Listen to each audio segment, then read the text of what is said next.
আজকে বানিয়েছিলাম এটা কি বলো তো, পেঁপে আর তেঁতুল দিয়ে একটা মানে পেঁপে আর তেঁতুলের একটা আচার। খেতে খুব টেস্টি হয়েছিল, কিন্তু তোমরা একবার বাড়িতে বানিয়ে দেখবে। এই তো চলো কি কি নিয়ে দিয়েছিলাম দেখে নিই। এখানে পেঁপেটা আগে পাতলা পাতলা করে কেটে রেখেছিলাম। এখানে আমি গাছের কুল লঙ্কা দিয়ে দিয়েছিলাম, একটু আমলি দিয়ে দিয়েছিলাম, লাল লঙ্কাও দিয়েছিলাম, নুন, জিরে, মরিচ, একটু সরষের তেল।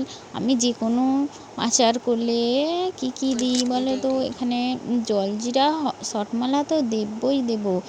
জলজিরা শর্টমালা দিলে টেস্টটা কিন্তু খুব সুন্দর হয়, তোমরা একবার দিয়ে দেখো।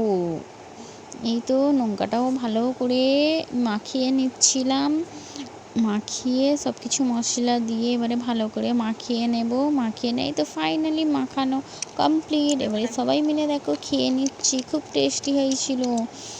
আমি এখন এডিট করছি, আমার জিভে জল চলে আসছে। সব শেষ হয়ে গেল, দেখো লাস্টে শর্ট মনে ছিল ওটাই মাখিয়ে খাচ্ছি, কি আর করব।